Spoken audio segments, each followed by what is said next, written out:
Welcome. This is the introduction to the workshop, HyFlex, a hybrid and flexible course design process for blended learning. Let's begin. I'd like to give you a very brief overview of who I am as we begin. Currently, I am the Associate Vice President for Academic Affairs Operations at San Francisco State University. And in my recent past, I've been an Associate Professor and Chair of the Instructional Technologies Department in the Graduate College of Education at San Francisco State University. Before beginning my work as AVP in August 2012, I was a faculty member in the Instructional Technologies, aka iTech, program at San Francisco State for 9 years. The iTech program offers an MA degree and several certificates for instructional designers and technology-using teachers. That role was a mix of teaching and advising graduate students, administering the program, and conducting applied research. And one of my main research interests was and remains online and hybrid learning. HyFlex is one of the things I spend a lot of time developing and implementing over the years. Other aspects of my professional work include the design and development of e-learning for various business sectors, developing training for subject matter experts who are moving into a training role, and supporting faculty as they learn how to teach online and in hybrid environments. In the more distant, but not forgotten, past, I've been a high school classroom teacher, math, science, and computer applications, and a U.S. Navy officer working in the nuclear power field. I've worn a lot of hats throughout the years, and I've found they've all contributed to my perspectives on learning and how to design for student success. One of the major beliefs I hold about teaching and learning is that there's almost never a best way, but there are often many good, effective ways to design and implement instruction. I think HyFlex is no different. It offers significant advantages in many situations, but it's not a silver bullet, capable of solving all problems we see in higher education today. That's a point I hope to make clear in this workshop, and I hope you'll be able to start making informed decisions if and how HyFlex courses can help you in your specific setting. Next, I'll explain a few of the key concepts and skills addressed in the workshop. This is the 2-minute drill, a very basic introduction to HyFlex course design. At the outset, I'd like to clearly state what HyFlex is or means to me. Simply put, HyFlex refers to a hybrid course using classroom-based and online delivery methods that allows students to choose how to attend and complete class in a given week or session. Students have the flexibility to choose from among two major options: in-person attendance and participation in the classroom, or online participation or attendance, sometimes with the additional choice of synchronous or asynchronous online participation.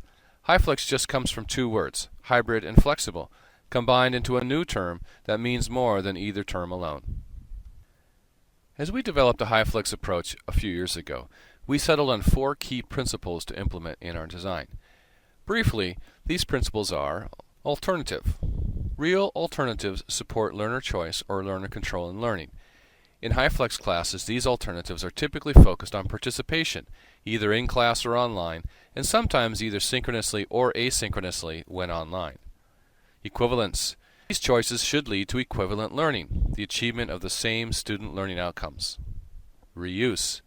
HyFlex encourages reuse in training and education design. The resources created for in-class students should also be useful for online students as well, and vice versa. Accessible. Learners need to have convenient and meaningful access to learning opportunities. Resources and activities must be available and usable for all learners. I'll explain more about these principles in the first module, in the forums as appropriate, and again in the wrap-up session if there are any questions about them.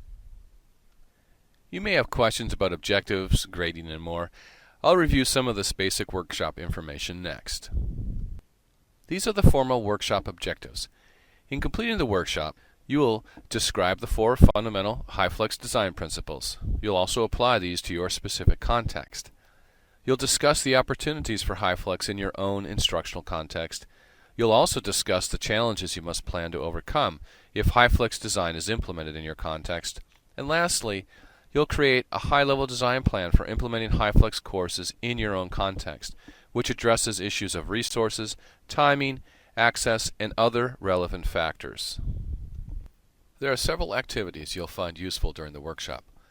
There is an introductory HyFlex presentation that explains the basic principles of HyFlex. You'll find this in the first section. This presentation provides a good overview, prepares you to read more about HyFlex and the other resources. There are 2 readings posted for you to review. Creating a HyFlex course explains a basic design process that will help you create your first HyFlex course.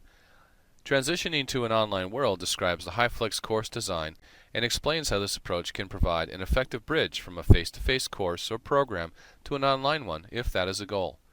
You should find these readings helpful to understand more about why I developed this approach, and we design our own courses. Tips from students includes a few short papers from students who've experienced HyFlex and have volunteered their advice for those who may follow. I've also included links to 5 video interviews of HyFlex students and faculty. These are interspersed throughout Modules 1, 2, and 3, in no particular order.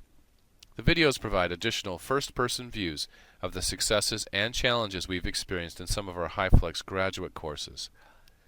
There are several forums for us to use for discussions about HyFlex design principles, the opportunities you may have for HyFlex, the challenges you may expect to find, and other general questions about the approach. Finally, we'll have a wrap-up session where I present more of our work around HyFlex design, including current efforts in both graduate and undergraduate courses on campus.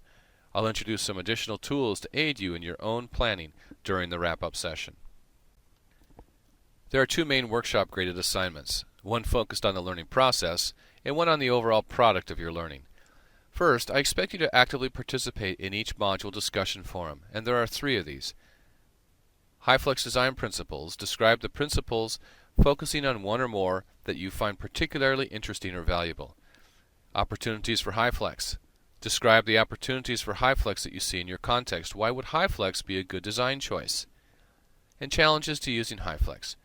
Explain some of the major challenges you expect to encounter in your context. What might make using HyFlex particularly challenging for you? And second, create and post a preliminary design plan for using HyFlex in your context. Prepare a 500 to 1,000 word description of a potential application of the HyFlex design to a course or instructional program. Include a description of the students, faculty, instructional content and activity, and course delivery resources. Explain how they will adapt or respond to HyFlex delivery. In this paper, you should discuss how the 4 major principles of HyFlex design, learner choice, equivalency, reusability, and accessibility, will be implemented. Here is the simple assessment rubric I'll use to grade your work. For a satisfactory grade, you'll need to include the following. For each content discussion, post 1 response to the discussion prompt of about 150 to 300 words, and then post at least 1 reply to someone else in the discussion.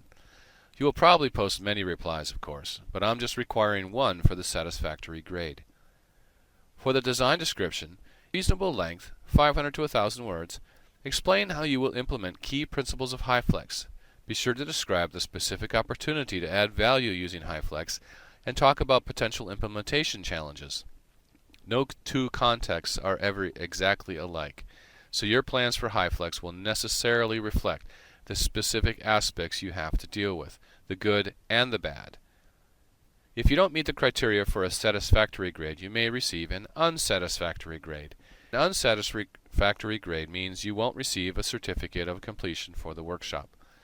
In the discussion, your grade may be unsatisfactory if your response is too short to be meaningful, less than 150 words, or you have no replies to others. In the design description, your grade may be unsatisfactory if your plan is too short to be meaningful, less than 500 words, ignores key principles of HyFlex, or does not explain the opportunity or discuss potential implementation challenges in your context. Well, thank you for listening. Now it's time to enjoy the workshop. I look forward to interacting with you over the next 10 days as we explore how HyFlex courses might help you meet your teaching and learning needs.